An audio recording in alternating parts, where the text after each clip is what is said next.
Votre attention s'il vous plaît. Cet élément est en lingala et en français. Contactez-nous pour savoir s'il est aussi disponible en la langue de votre préférence.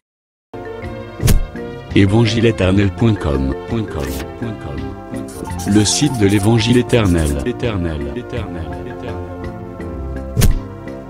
christequality.com. Les cieux sont à la portée de votre main, juste par un simple clic de la souris. La rubrique Pasteur et thème vous convie de suivre en ce moment. Le bien-aimé de Jésus-Christ et des saints. Le docteur Jean-Pierre Moubenga. Ministre de l'Évangile éternel. Infatigable prédicateur. Redoutable défenseur de la saine doctrine. Grand débatteur biblique. Dénonciateur des faux Christ, des fausses doctrines et des fausses églises.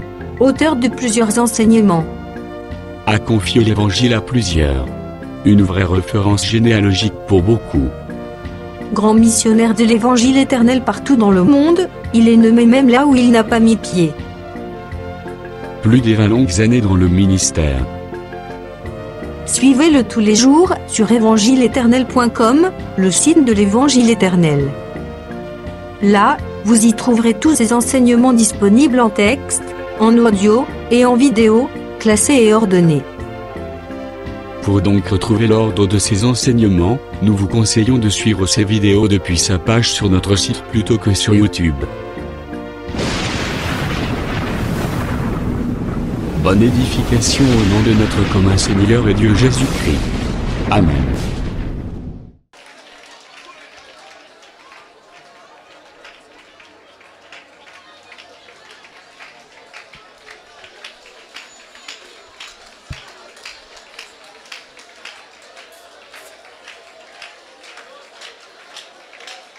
Gloire à Jésus.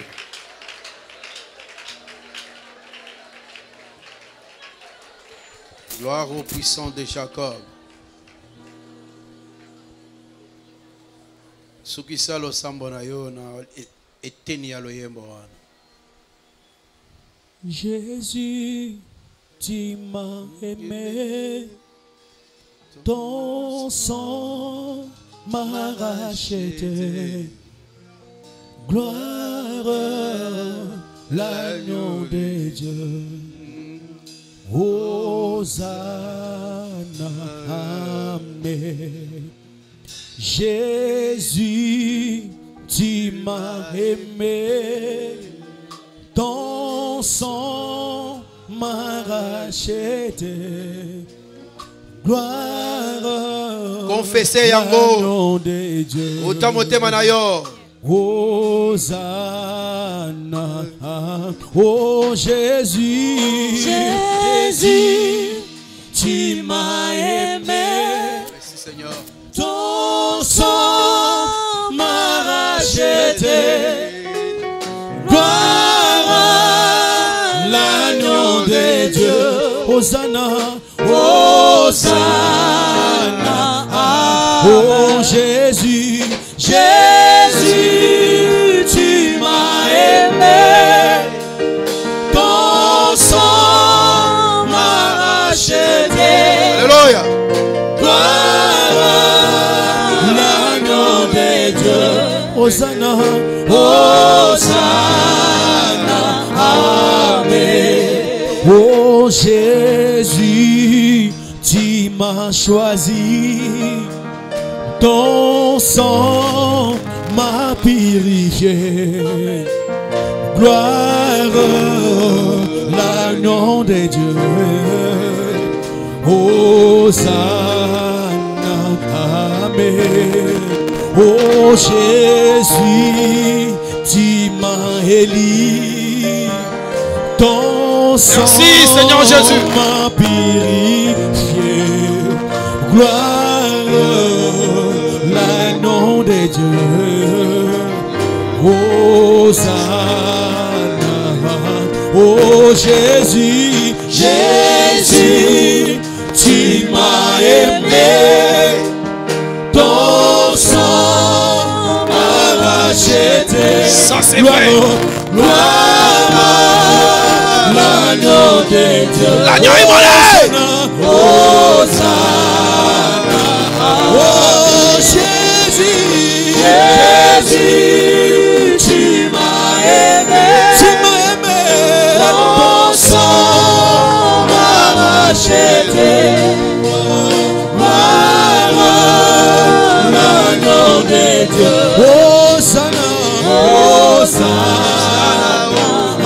Oh Jésus, Jésus, tu m'as aimé.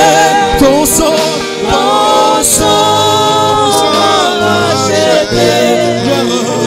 Gloire, l'agneau de Dieu.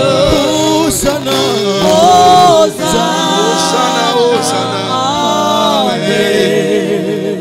Bien-aimé, tu vas confesser aussi ça. Écoute d'abord, c'est ce que je vais lire ici. Psaume 50, verset 5.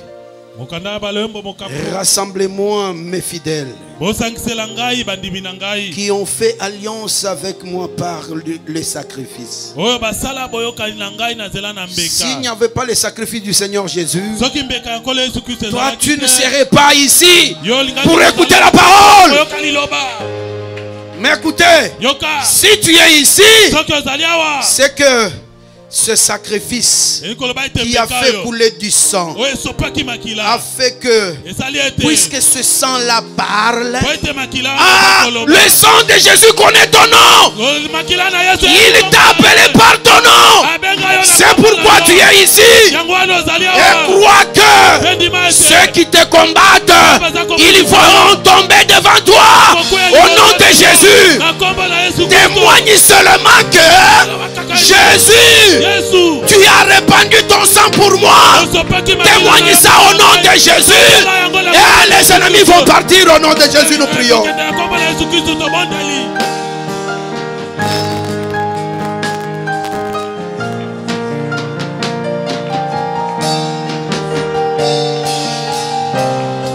Jésus, Jésus, fils de David. Oh yes. Pesa lokumu na kombo na yo. Pesa lokumu na kombo na yo. Na kati na lisanga ya basantu. Pesa lokumu na kombo na yo. Mimonisa. Parce qu'il est écrit. Bisika ozalaka. O signalaka présence na yo. Signale ta présence ce soir au milieu de nous. Signale ta présence ce soir au milieu de nous. Au nom de Jésus. Gloire à toi. Toi qui vis et qui règne au siècle des siècles. Alléluia. Au nom du Seigneur Jésus-Christ. Oh yeah. La victoire qui triomphe de ce monde, c'est notre foi. Alléluia, je crois cela. La victoire qui triomphe de ce monde, c'est notre foi. Regarde notre foi. Regarde que nous avons la foi. Laisse que notre foi triomphe sur nos maladies. Laisse que notre foi triomphe sur notre pauvreté. Laisse que notre foi triomphe sur tous nos problèmes. Au nom de Jésus, impose-toi, chère parole, au milieu de nous, dans notre vie, dans nos familles, dans nos boulots, dans nos affaires. Au nom de Jésus. Gloire à toi, Seigneur. Si vous avez cru que Jésus est mort pour vous, si vous avez cru que ce que tu viens de dire ici, le Seigneur l'a déjà fait, tu l'as déjà eu, ce que tu as demandé, tu vas dire à haute voix, au nom de Jésus, Amen. Acclame le Seigneur très fort. Nous sommes toujours debout. Nous sommes debout. Je vais prendre l'écriture que je viens de lire ici. J'ai lu le verset 5. Il a dit, Rassemblez-moi mes fidèles. C'est une personne qui s'adresse à plusieurs personnes. Il dit, rassemblez-moi mes fidèles. Quelle est cette personne? Chapitre, verset 1er toujours. Chapitre 50 toujours, mais verset 1er. Psaume d'Azaph. Dieu, l'Éternel parle. L'Éternel parle et convoque la terre depuis le soleil levant jusqu'au soleil couchant. Celui qui fait l'action, c'est l'Éternel. Il convoque la terre depuis le couchant jusqu'au levant. Mais comment il le fait? Il s'adresse à des gens. Il dit, moi c'est moi qui convoque la terre. Mais il envoie plusieurs personnes. Rassemblez-moi mes fidèles. Est-ce que vous avez écouté cela? Vous allez comprendre pourquoi. Que le Seigneur vous bénisse. Vous pouvez vous asseoir. C'est pourquoi nous reprenons l'écriture que nous avions donnée hier. Et nous allons ajouter d'autres. Prenons d'abord Proverbe 24 que nous avions donné hier. On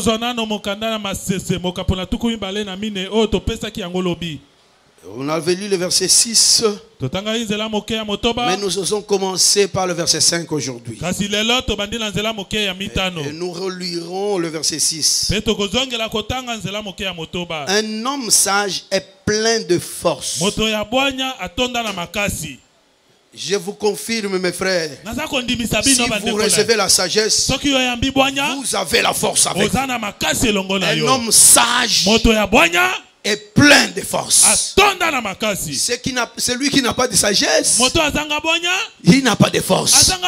Alors que l'évangile que nous prenons, Paul l'a prêché au niveau de 1 Corinthiens chapitre 2. Il dit que cet évangile ici, c'est la sagesse de Dieu. Est-ce que vous êtes là, mes frères, mes soeurs? Soyez très fiers de vous-même, de cet appel du Seigneur. Quand tu reçois la sagesse, conserve-la. Parce qu'elle est une force en toi. Donc, si tu reçois la sagesse aujourd'hui, tu as augmenté la force. Tu la reçois demain, tu auras augmenté encore la force. Pendant que tu augmentes des forces, les ennemis qui te secouaient autrefois, ils manqueront de force de te secouer encore. Je vous le dis au nom de Jésus, tu es sur un chemin de non-retour. La destination, c'est l'éternité. Personne ne va t'arrêter. L'Écriture nous a rassuré que sur ce chemin, même un insensé ne va pas se perdre. Ésaïe chapitre 35. Vous retenez ça comme ça. Mais on n'a pas encore terminé cette écriture. On avance, on dit ceci. Et celui qui a de la science affermit sa vigueur. Tu veux avoir la vigueur avec toi? Cherche la science. Cherche la science.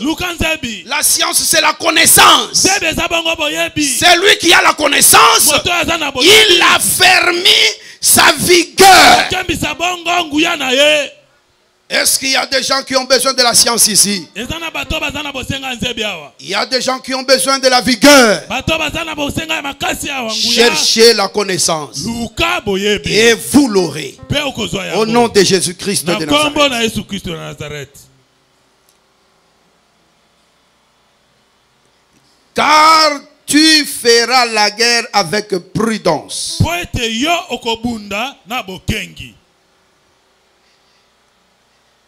C'est une promesse, hein? Que tu feras la guerre. C'est lui qui se dit qu'il n'y ait plus de guerre. Il doit créer son chemin. Il doit créer son chemin. Parce que il est encore écrit qu'ils vous feront la guerre. Est-ce que vous croyez qu'ils vous feront la guerre? C'est la parole qui te le dit. Ils te feront la guerre. Mais ça ne s'arrête pas là. Le Tout-Puissant te confirme qu'ils ne te vaincront pas. Pourquoi? Parce que quand tu vas commencer à faire la guerre, sache ceci. Tu dois la faire avec prudence. Proverbe chapitre 11.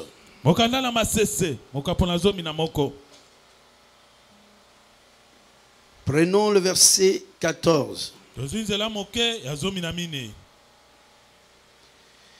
Quand la prudence fait défaut,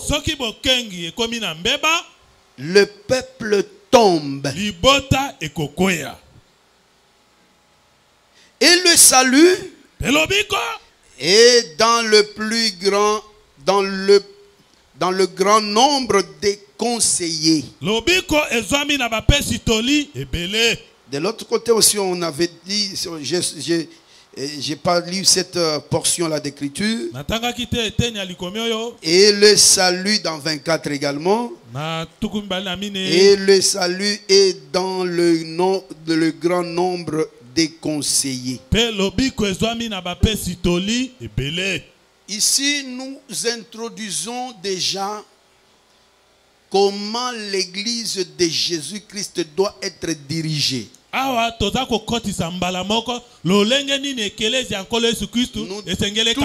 Nous le savons que par rapport à l'église corps de Christ, parce que nous en avons déjà parlé, il y a l'église corps de Christ qui ne se voit pas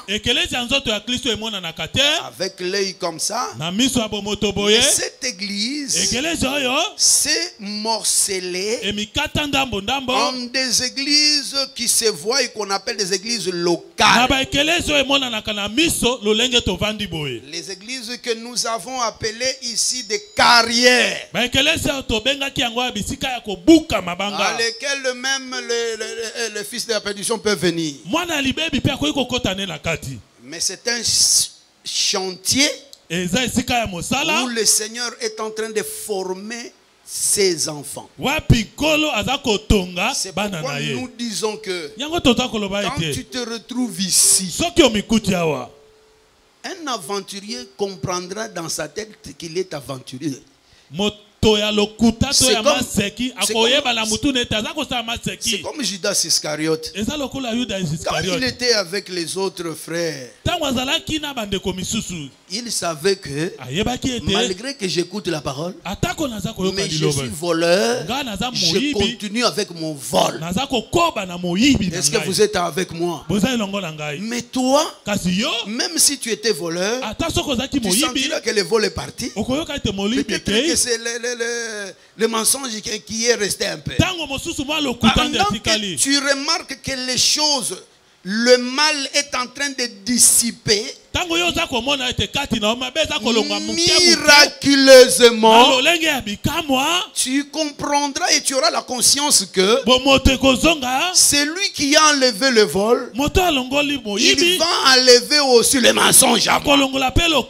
Tu marcheras avec l'espérance. C'est pourquoi l'apôtre dit, c'est en espérance que nous sommes sauvés. Est-ce que vous êtes avec nous ensemble? Maintenant, vous allez remarquer ceci. Parlant de l'église locale et de la manière doctrinale de la diriger, nous allons tout droit au but pour déclarer ceci. Chaque église locale, dans l'entendement divin le Seigneur disait que elle doit être dirigée par un collège de ministres.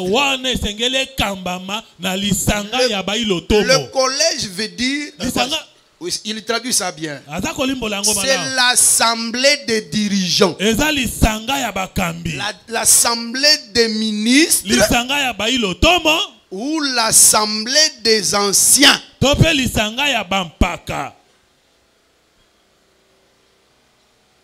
Nous allons procéder comme ceci. Nous donnerons des soubassements. Les raisons qui fondent le collège ou la collégialité. Et puis nous parlerons aussi de ce que je vais appeler ici le changement des sacerdoces par rapport à la direction de l'église.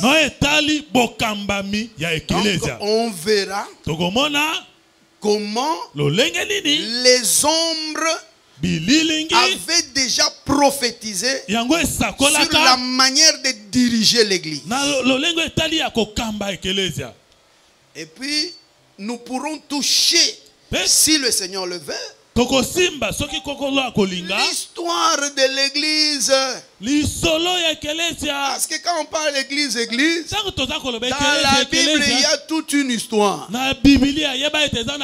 L'église avait commencé à Jérusalem et elle s'est répandue jusqu'ici à Kinshasa.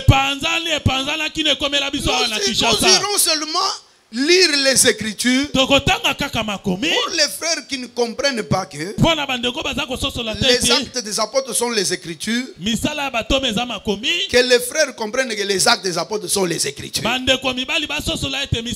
C'est-à-dire lorsque nous voyons l'histoire de l'Église, c'est que nous sommes en train de vous donner les Écritures qui montrent comment l'Église était dirigée avant nous. Et ce sont les actes des apôtres. Remarquez maintenant ceci. Notre départ était les Écritures que je viens de lire, qui montrent ceci. Le Seigneur a dit, quand la prudence fait défaut. Lorsqu'on dit quand la prudence fait défaut, c'est aussi un moment. Il y a un temps où la prudence a fait défaut. Quand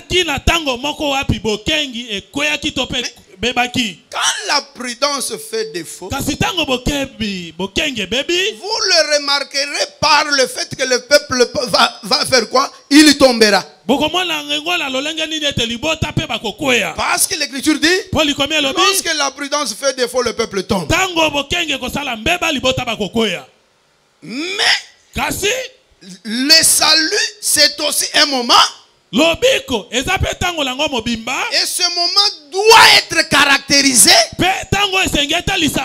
par un grand nombre de conseillers.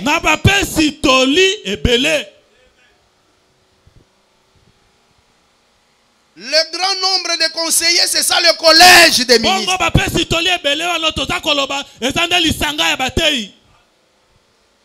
Dans Psaume 50, le même mouvement s'est répété. L'Éternel seul convoque la terre. Mais il démontre de quelle manière il doit le faire. Il envoie des gens, plusieurs personnes. Il leur dit, rassemblez-moi mon peuple. Ces personnes-là, c'est le collège des ministres. Nous remarquons notre frère Jésus dans la chair, il va ressusciter notre frère Lazare. Lui-même crie, Lazare, sors! Jésus n'était pas allé toucher Lazare. Il a crié seulement. Et la voix est partie. Et il a fait sortir Lazare. Et il lui donne l'ordre. Vous, soyez nombreux à les délier. Déliez-les. Il n'a pas dit, Pierre, toi-même, comme tu es chef de l'église, parce que Pierre n'a jamais été chef de l'église jusqu'à sa mort. Tous ceux qui disent que Pierre était chef de l'église, même la Pierre, il se fâche.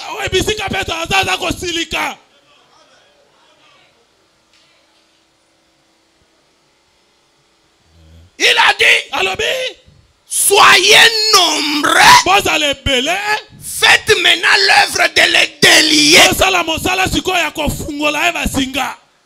Et nous avons déjà dit ici que l'œuvre que nous sommes en train de faire ici, c'est l'œuvre de délier Lazare. La prédication de l'évangile, l'exercice du ministère de la parole.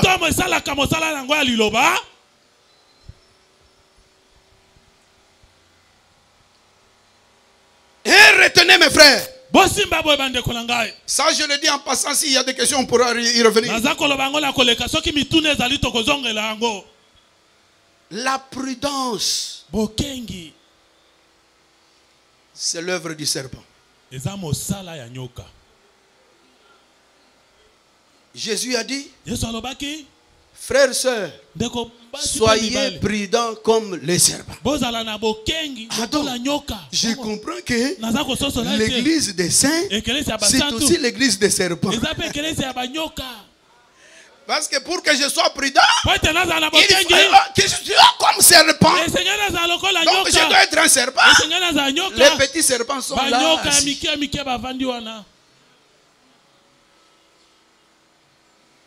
Et à côté de la prudence, il a dit, soyez aussi simples comme des colombes. La simplicité, c'est l'œuvre de la colombe.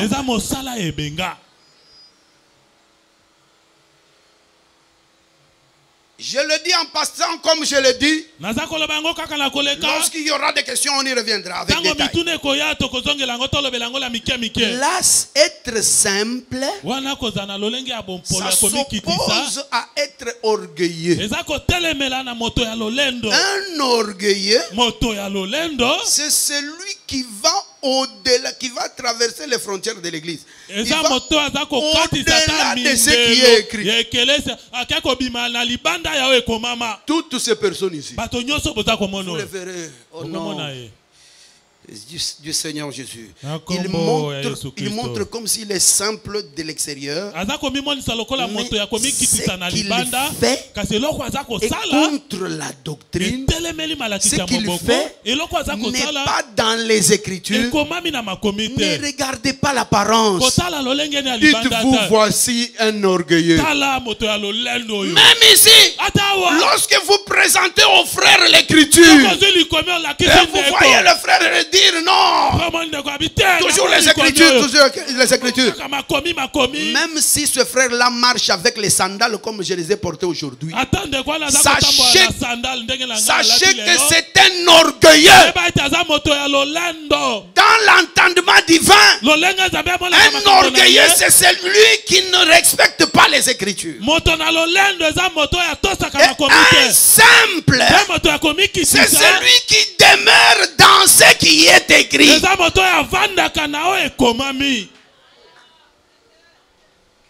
Et l'homme prudent, l'Écriture dit, il voit venir le mal. C'est-à-dire, la prudence, c'est la lumière qu'on a et qui nous sert à voir loin.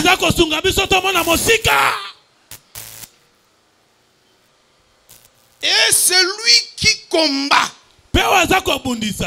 Aujourd'hui, il doit combattre dans le principe de à la loi et au témoignage pour qu'il y ait la lumière devant lui.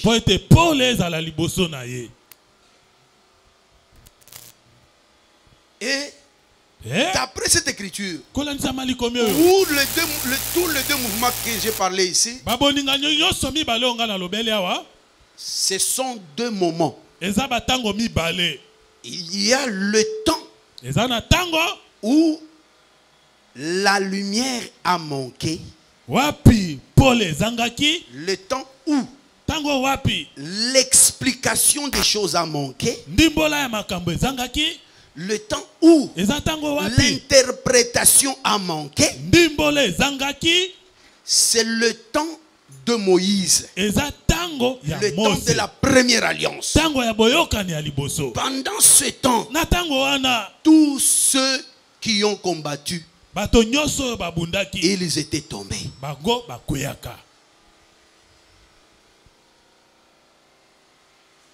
Mais Jésus, il est venu avec la lumière. C'est pourquoi vous voyez lorsqu'il commence son œuvre, il le commence à Luc chapitre 4 ou même Matthieu. Lorsqu'il entre en jeu, on évoque l'écriture d'Ésaïe qui déclare: le peuple qui était assis dans les ténèbres a vu une grande lumière. Voilà pourquoi, lorsque Paul était sur le chemin de Damas, il partait pour persécuter les frères, mais il a vu Jésus. Mais sous quelle forme avait-il vu Jésus?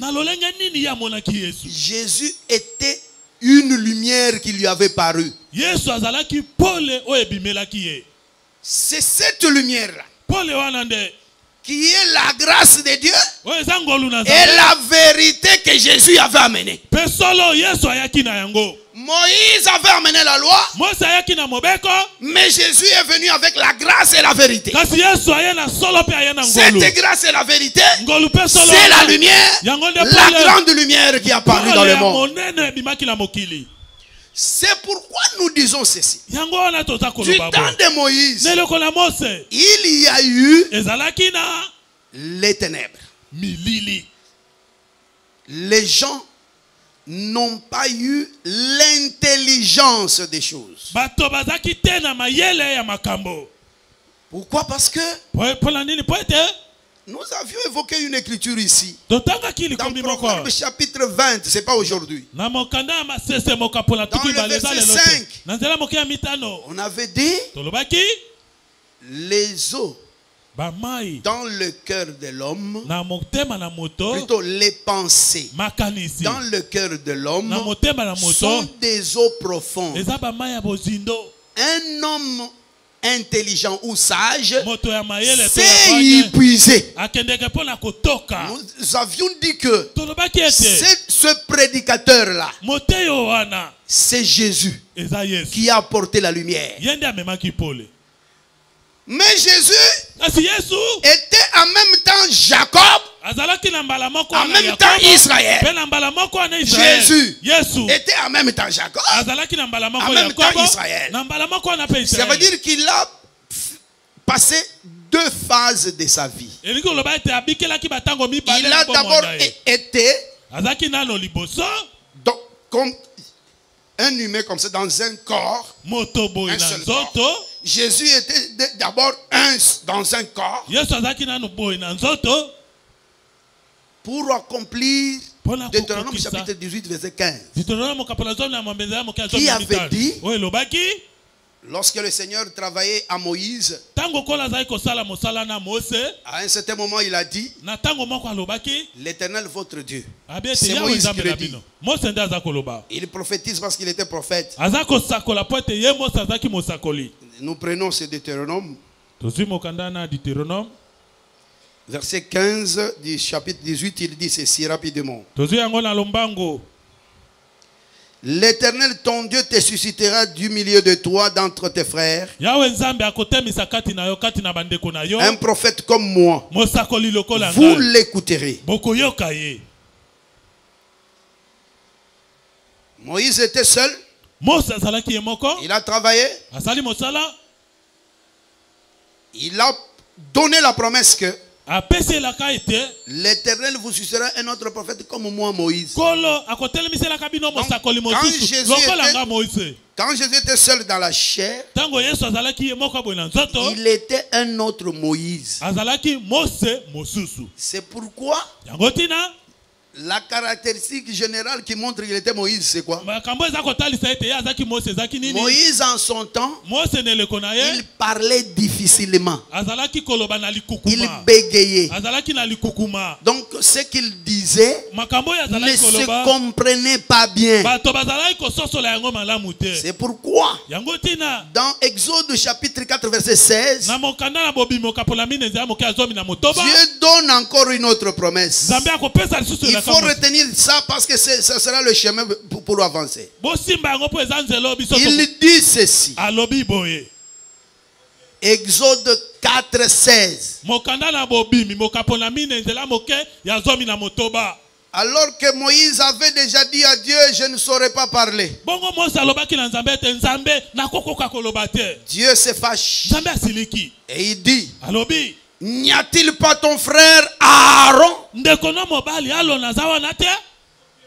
Il dit, le Lévite. Et puis il ajoute, lui te servira de bouche. Ce que je veux, c'est que vous reteniez le terme bouche.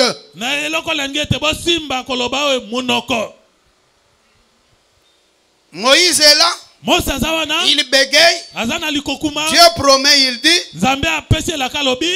un autre Moïse viendra. Il dit, un autre prophète comme toi, Moïse. Ici, je relève seulement deux grandes caractéristiques. La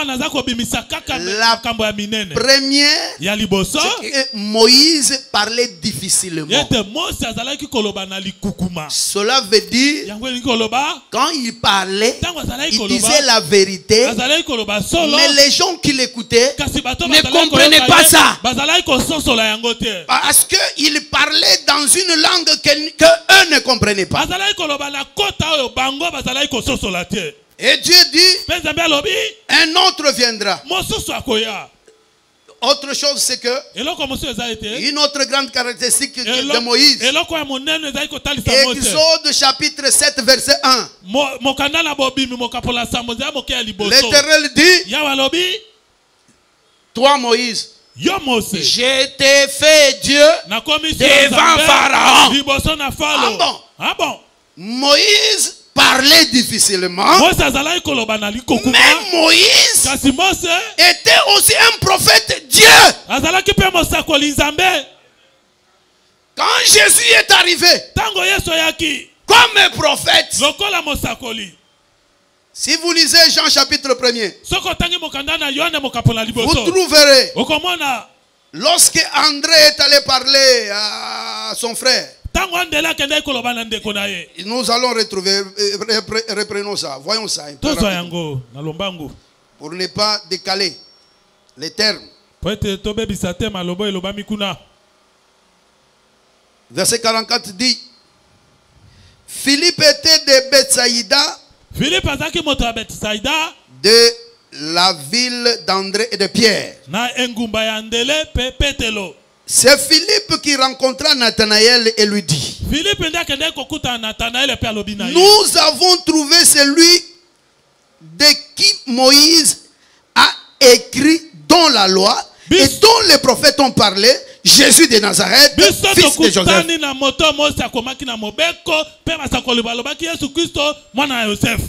Même les disciples de Jean-Baptiste,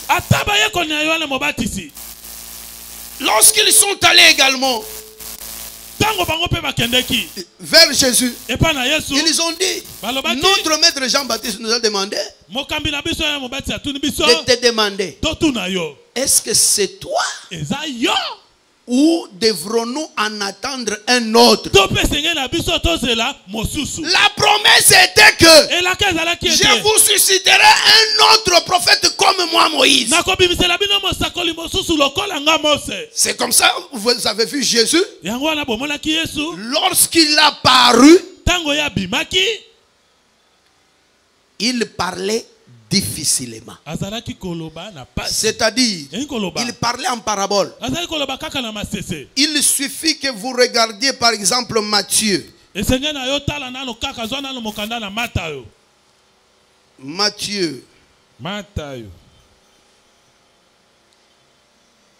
Chapitre 13, verset 34. Écoutez ce qu'on dit rapidement.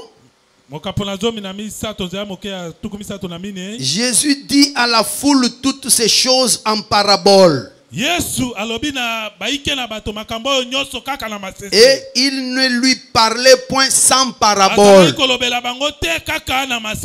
que le peuple est avec moi? La parabole, c'est un langage difficile qu'on ne peut pas comprendre facilement. Donc, quand Jésus parlait, il devait respecter la prophétie. La prophétie disait, lorsque ce prophète-là viendra, il parlera difficilement comme Moïse. C'est comme ça que vous le verrez. Quand il termine à parler comme ça, il prend ce qu'il estimait être l'église étant dans l'ombre. Il les attire à côté. Il commence à faire. Retenez ce que je dis. Il fait semblant d'interpréter. Tant qu'il était dans la chair, il ne pouvait pas très clairement parler. Et il faisait ça toujours pour prophétiser ce que nous sommes en train de vivre encore aujourd'hui. Et il leur parle en disant, en faisant semblant d'expliquer. Et les autres lui disaient, Pierre lui a posé la question, mais pourquoi leur parles-tu en parabole? Jésus dit, j'ai peur qu'ils puissent comprendre. Vous comprenez qu'il donnait des paraboles pour que les hommes ne comprennent pas.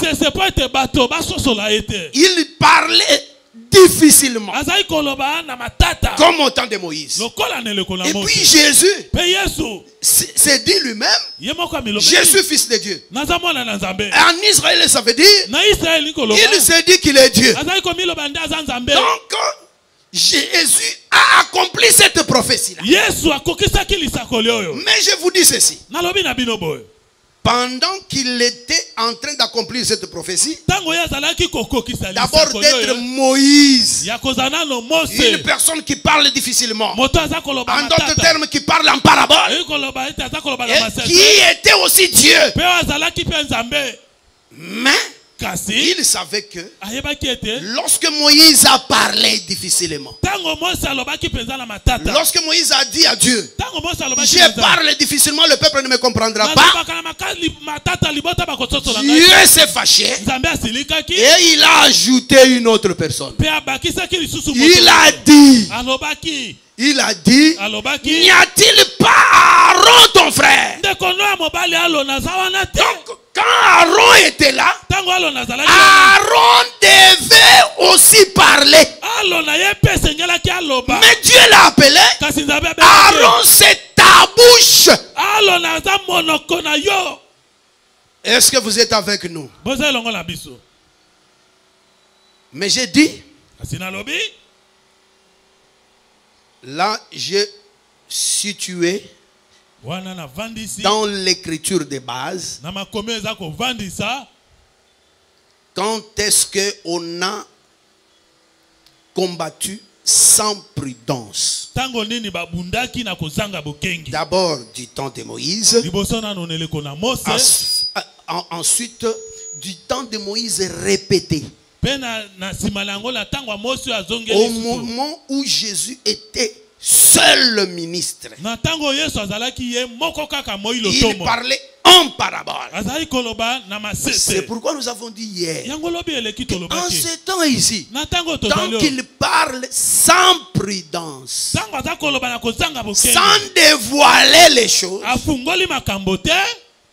personne n'était converti. Je vous l'ai dit hier, j'ai des preuves. Et j'ai dit dans Jean 21, c'est la fin.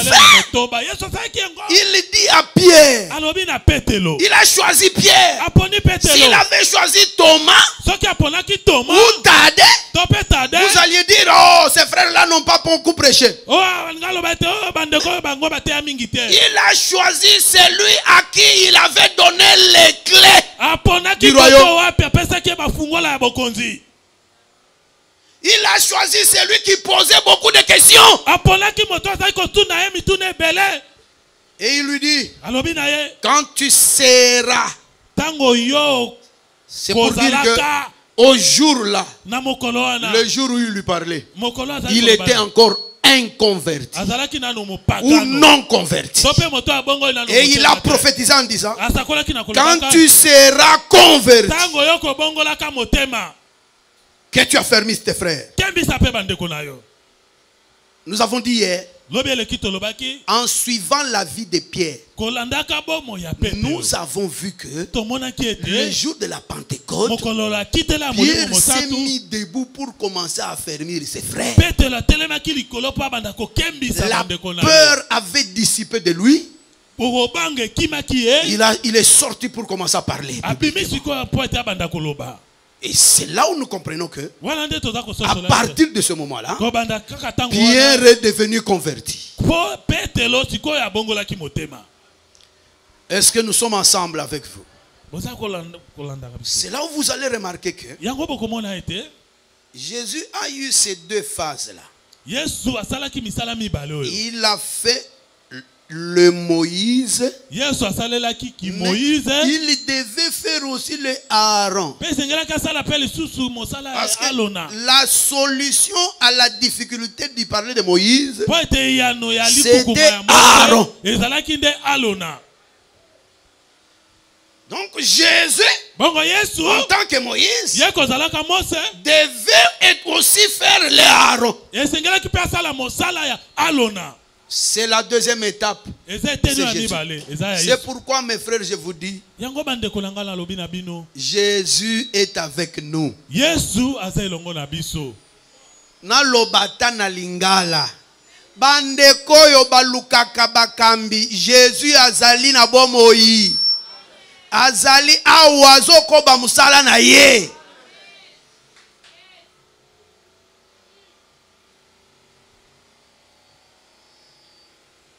C'est ce Jésus-là qui a dit, encore un peu de temps, je vais disparaître. Et encore un peu de temps, vous me reverrez. Et je serai avec vous jusqu'à la fin des temps.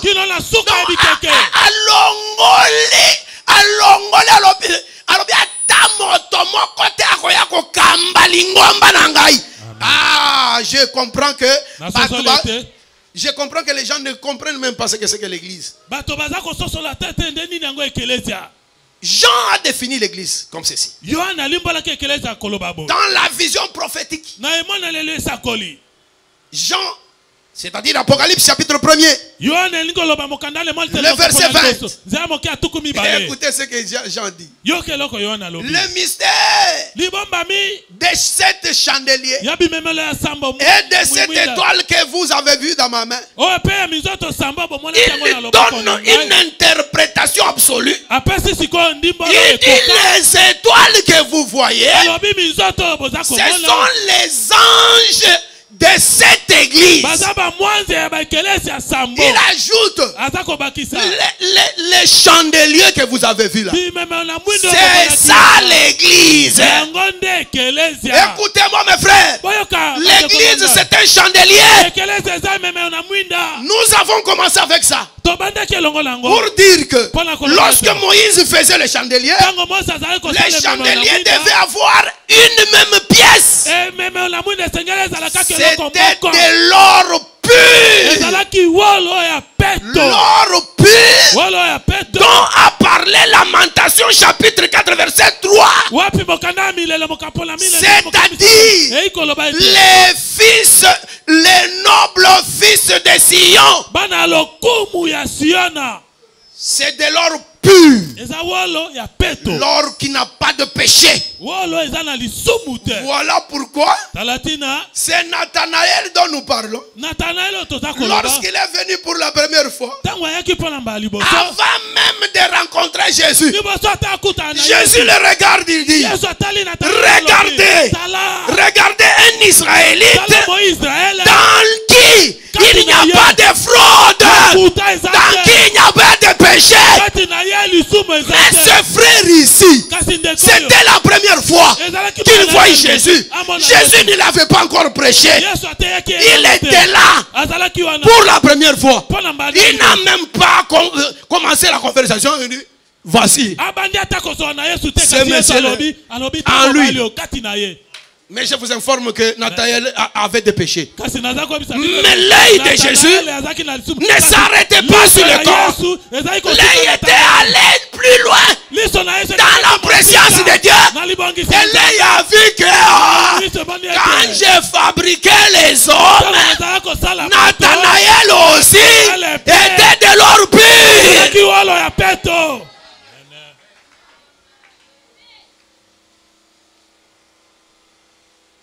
L'église est composée de l'or pur. Des hommes sans tache. C'est pourquoi j'ai dit l'église des saints. C'est l'assemblée des hommes parfaits et des femmes parfaites. Je vous proclame parfait. Je vous proclame parfaite au nom de Jésus. C'est ce que la parole a dit. Je reviens encore ici, mes frères. Ndeko, kotala kamakambo zo bikate. Tala makambo yeso azoloba. Ndima oya azoloba. Soki ondimi yango, kofanda nango na motema te. Banda ko confessa ka yango. C'est alors que tu vivras ça. C'est ça la loi de Dieu. Si vous croyez et si vous confessez ça, vous vivrez ça. Est-ce que vous êtes parfait? Toi qui crois et qui confesse que tu es parfait par la parole, sois parfait au nom de Jésus.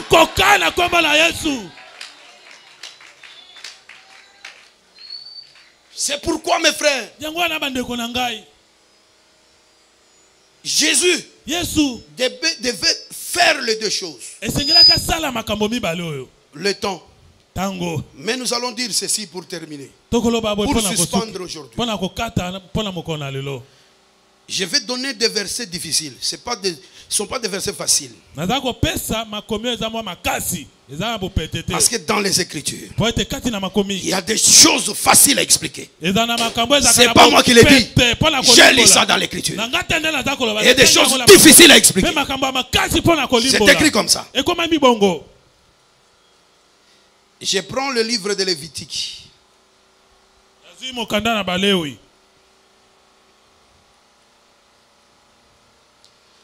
Chapitre 8.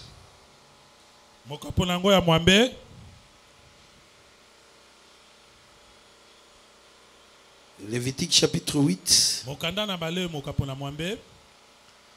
C'est l'histoire de la consécration des Lévites. Ce qui peut un peu étonner ici, c'est quoi? Nous sommes à la fin. Nous allons suspendre pour aujourd'hui. Ce qui peut étonner un peu ici, c'est quoi? Nous voyons ce jour-là, plutôt Moïse. Vous avez retenu que Moïse était Dieu, n'est-ce pas? Il était l'image de Dieu. Et il parlait difficilement. On voit ce Moïse. qui appelle Aaron. Aaron était avec ses fils. Ici, je profite, ce n'est pas pour aujourd'hui. Mais je vous dis que les gens qui ont profité pour s'approprier des églises sournoisement,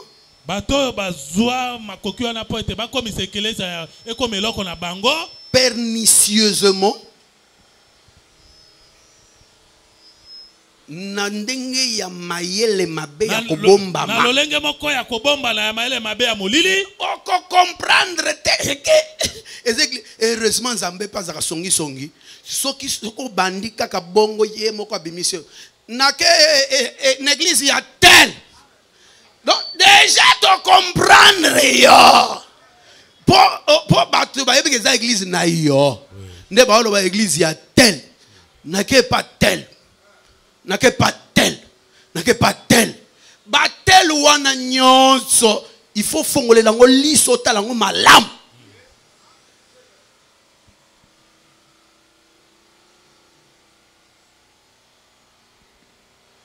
C'est comme ça que vous allez remarquer que ici je prends Moïse est là. Il appelle Aaron. Il appelle ses fils. Nos frères là qui font ces semblants là pour embrouiller les frères. Pour embrouiller les frères, ils posent leur astuce au niveau des Écritures. Ils déforment les Écritures. Ils disent l'église doit être dirigée par Aaron et ses fils. Maintenant, ils prennent cet Aaron-là, c'est lui le chef de l'église. Et ses fils sont les petits ministres qui l'élèvent. Donc, quand il élève un ministre, c'est un sous-ministre. Lui demeure le chef. Donc, alors que les autres ministres là, dans un sens, on peut les appeler aussi des sacrificateurs. Et lui, comme il est leur chef, automatiquement nous comprenons qu'il est le chef des sacrificateurs. Est-ce que vous comprenez là où il est? Donc le chef des sacrificateurs s'appelle dans la Bible le souverain sacrificateur. Quand tu vois une telle personne, commence à les saluer. Bonjour souverain sacrificateur.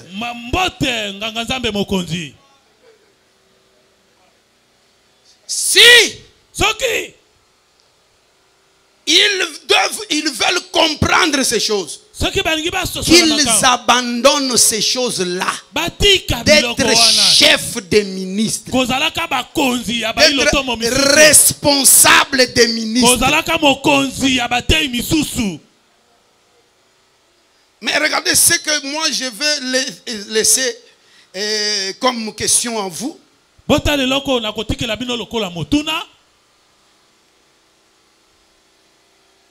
Exode 19:6.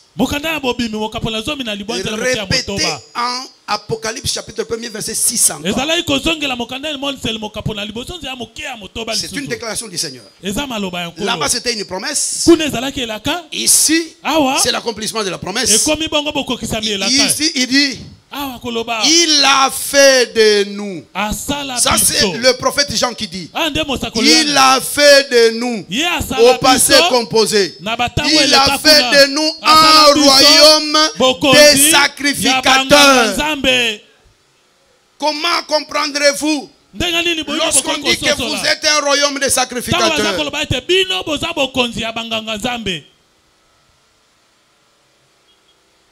Et si tous les fidèles ici sont des sacrificateurs, il y a un peu de confusion qui va. Et si les fidèles sont les sacrificateurs, alors les ministres, ils sont qui? C'est que nous tous, nous sommes des sacrificateurs. Alors, prêchons nous tous. Non.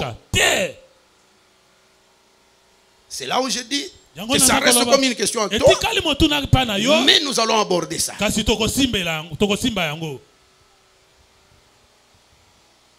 Si vous êtes le royaume des sacrificateurs, qui sont les ministres?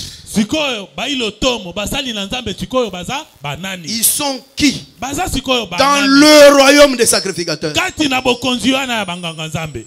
Les ministres sont qui? Lève-nous. Cette question que ça ne te trouble pas, c'est faute de temps. Nous allons y revenir et tu auras la précision que les gens qui passent sur la rue ne peuvent pas voir facilement. Les exégètes, les gens qui interprètent la Bible, qui étudient l'interprétation de la Bible à l'école,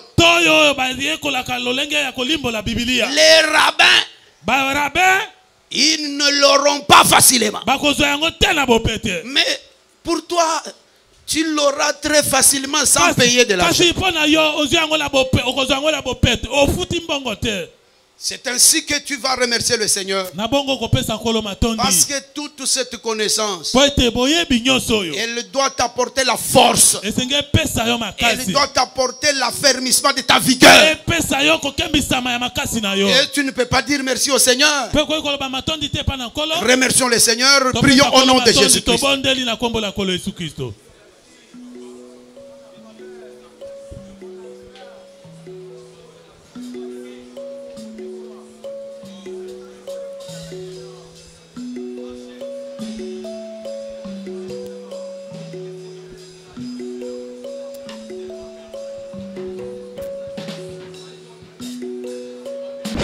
Merci d'avoir suivi ce message et que Jésus-Christ vous bénisse. Si vous avez une question à l'intention de l'homme de Dieu, si vous voulez que l'homme de Dieu prie pour vous, si vous voulez vous confier à l'homme de Dieu, ou si vous voulez tout simplement bénir l'homme de Dieu, contactez-le directement si ses coordonnées sont disponibles depuis sa page. Sinon, contactez-nous et nous lui transmettrons vos préoccupations. N'oubliez pas de faire un tour à notre page évangélisation pour voir en quoi vous pouvez vous rendre utile à Christ par cette œuvre. Que Dieu vous bénisse tous. Amen. ChristQuality.com. Les cieux en un clic de la souris. Évangile-éternel.com. Le site de l'évangile éternel. Christ et Quality Fondation, équilibrer la manne ramassée dans le désert de sorte que chacun ait un numère.